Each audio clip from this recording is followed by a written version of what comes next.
வணக்கம் அன்பிற்கினிய சிறுகதை நேசர்களே. இன்றைய சிறுகதை நேரம் பகுதியினிலே நாம் காணவிருக்கின்ற சிறுகதை ஒரு நகைச்சுவை சிறுகதையாக அமைந்திருக்கிறது.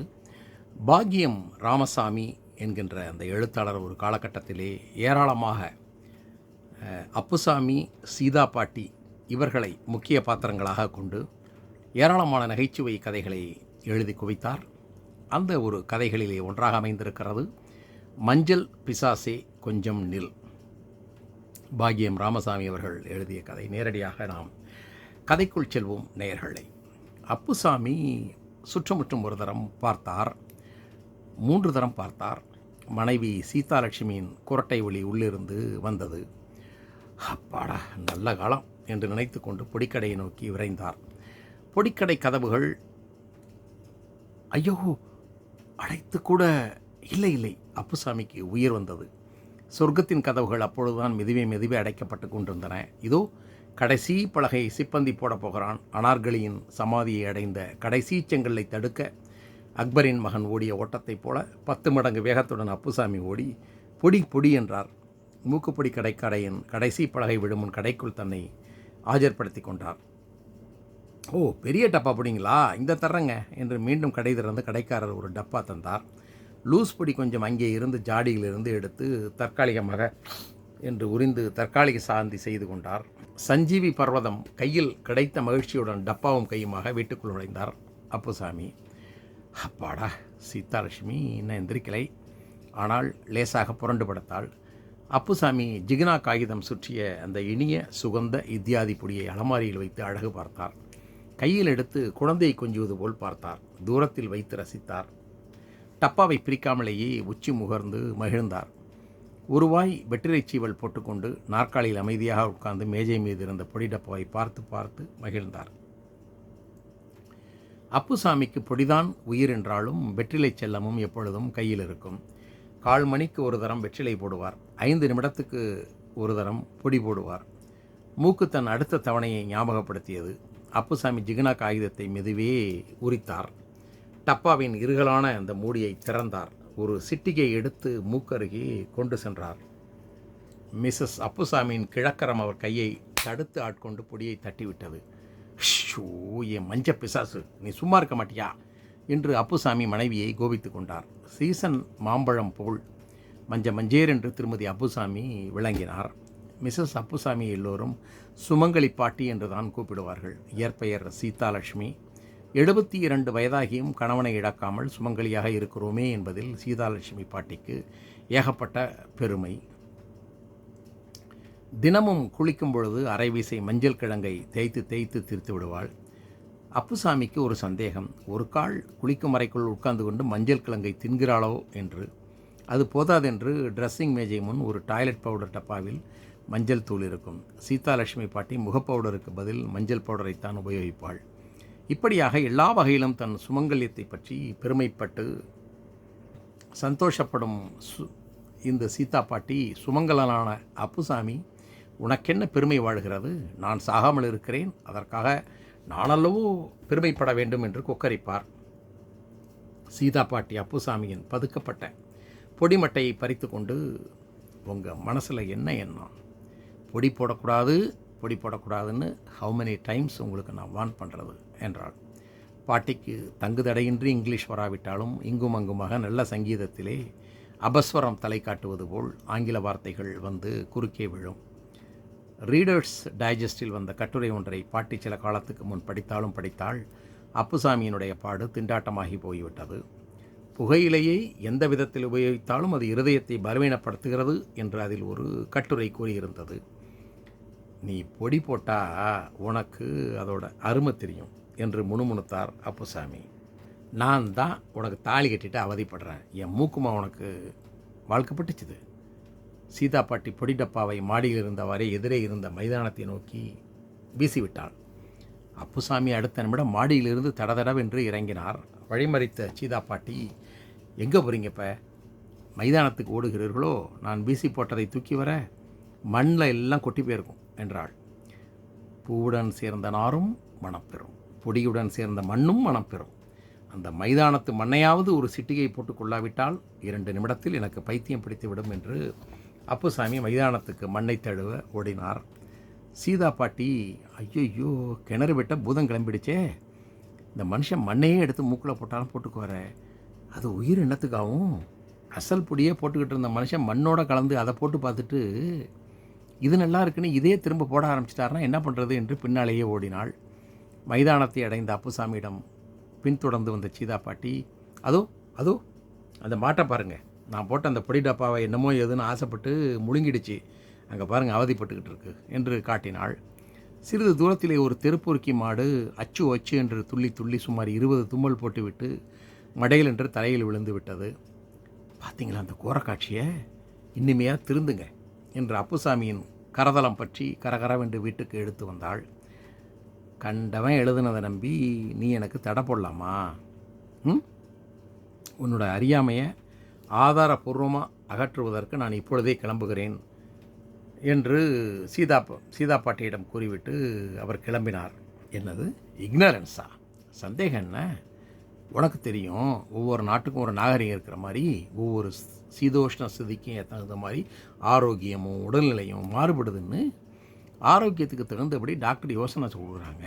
ஒரு நோயாளிக்கு முட்டை கூடாதும்பாங்க, இன்னொருத்தருக்கு முட்டையை நிறைய சாப்பிடணும்பாங்க. தமிழ்நாட்டில் டெய்லி 3 வேளை குளிக்க சொல்கிறாங்க.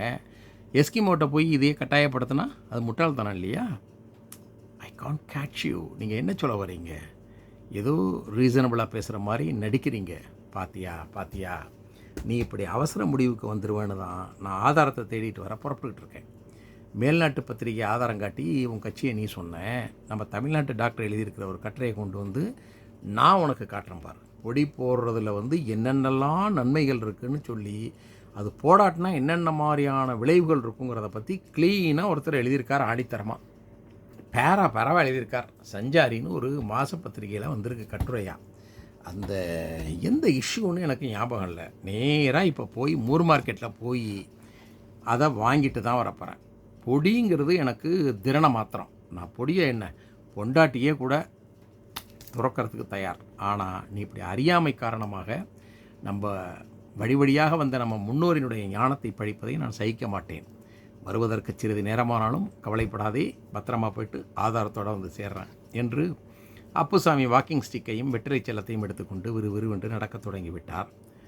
வரட்டும் கொண்டு வரட்டும், அதையும் நான் பார்த்துக்கிறேன் என்று சீதா பாட்டி கருவிக்கொண்டே சோபாவில் வந்து உட்கார்ந்து ஸ்பெக்ஸை மாட்டிக்கொண்டு டைஜஸ்ட் கட்டுரை மீண்டும் படிக்க ஆரம்பித்தாள். எந்த சீதோஷ்ண நாடாக இருந்தாலும் பொடி கெடுதல் தான். கெடுதல் கெடுதல் கெடுதல் என்று 12 தடவையாக அந்த வாக்கியத்தை திரும்ப திரும்ப படித்து பார்த்தாள். அது என்ன பொய்யா? இவர் என்னமோ புதுசாக சொல்கிறாரே, கொண்டு வரட்டும் அந்த பத்திரிகையை பார்ப்போம் என்று காத்திருந்தாள். இரவு 8 மணிக்கு அப்புசாமி டாக்ஸியில் வந்து இறங்கினார். ஸோ லேட் என்று கணவனை வரவேற்பதற்காக சீதா பாட்டி வாசல் விளக்கை போட ஷ் என்று மாடிப்படி ஏறினார் அப்புசாமி. எங்கே நீங்கள் சொன்ன மேகசின் கிடைக்கலையா? ஐயோ, அது கிடைக்கிறதுக்கு நான் பட்ட பாடு என்றார் இன்னமும் இதையும் கொடுக்காமல். சீதா பாட்டி சோபாயில் உட்கார்ந்த கணவனை இப்பொழுதுதான் நன்றாக பார்த்தாள். திடுக்கிட்டாள். என்னது வேட்டி ஜிப்பா எல்லாம் கண்ணங்கரையில்னு மூளைக்கு மூளை மை ஊட்டியிருக்கு. எங்கேயாவது போய் தாரப்பி பாய் மேலே விழுந்து பிறண்டிங்களா என்ன? இதுக்கு தான் நான் உங்களை தனியாக போகக்கூடாதுன்னு சொன்னேன். அலோவ் பண்ணுறது கிடையாது. சொன்னால் கேட்குறீங்களா நீங்கள்? அப்புசாமி இப்பொழுது திகைத்தார். மையது மையி நான் எங்கே விழுந்தேன் தாரப்பை பாய் மேலே? அதுவாக வந்து விழுந்துச்சோ? முதல்ல வேறு வேட்டி சட்டையை போட்டுங்க. சி சாமானியமாக அந்த மை போகாது போல இருக்கே என்று பக்கத்தில் வந்து சீதாப்பட்டி பார்த்த பிறகு தான் அப்புசாமியும் கவனித்தார். ஆமாம், மையி. ஓ, ப்ரெஸ்ஸு என்றவர் கப்பென்று நிறுத்தி கொண்டார். என்னது ப்ரெஸ்ஸா? என்ன ப்ரெஸ்ஸு என்றாள் சீதா பாட்டி. அப்புசாமி சிறிது தடுமாறி, ஒன்றுமில்ல, ஏதோ ஒரு ப்ரெஸ்ஸுக்கு ட்ரம் நிறையா அச்சுமை ஏற்றிக்கிட்டு ஒரு வண்டி போணுச்சுது. ஒரு கால் அது என் மேலே உரசிட்டு போயிடுச்சே என்னவோ. அதை பற்றி என்ன, நீ பத்திரிகை படித்து பார், கொண்டு வந்திருக்கேன் என்று மடியில் வைத்திருந்த ஒரு மாத பத்திரிகையை வெளியே எடுத்து அதில் ஒரு பக்கத்தை பிரித்து காட்டினார். ஓ, சஞ்சாரியா? மந்த்லி மேகசினா அது? எந்த டாக்டர் எழுதியிருக்கான்? அங்கே கொண்டாங்க என்று சீதா பாட்டி பத்திரிகையை வாங்கி ஆராய்ந்து பார்க்க துவங்கினாள். டாக்டர் அவன் இவன்னு சொல்லாத, உன் டைஜஸ்ட் டாக்டர் வேணாக்கா அப்படி சொல்லிக்கோ என்று ஆட்சேபித்தார் அப்புசாமி. சீதா பாட்டி கட்டுரையை வாய்விட்டே படிக்க ஆரம்பித்தாள். பொடியின் மகிமை, டாக்டர் காமாட்சிநாதன். எம்பிபிஎஸ் பெடி போடுவதை பலா. அப்புசாமி முகத்தை சுளித்தார். சரியா படி. பெடி போடுவதை அப்படின்னு நான் கம்போஸ் பண்ணியிருக்கான் மட்டையன்ஸ். சீதாப்பாட்டி அப்புசாமியை இப்பொழுது ஒரு முறை ஏற இறங்க பார்த்தாள். இருக்கிறதான் படிக்கிறேன், டோன்ட் டைவர்ட் மை அட்டென்ஷன். சீதாப்பாட்டி தொடர்ந்து இப்பொழுது படித்தாள். பெடி போடுவதை பலர் முட்டாள்தனமாக தப்பாக எண்ணுகிறார்கள். பொடி நமது இந்திய நாட்டுக்கு, முக்கியமாக தமிழ்நாட்டுக்கு மிக மிக இன்றி அமைத்தது. மகாராஜராஜ ஸ்ரீ சுபயோக சுபதினத்தில் எனது மகன். இப்பொழுது அப்புசாமி பதறிப்போனார். என்னது பேத்தலா படிக்கிற?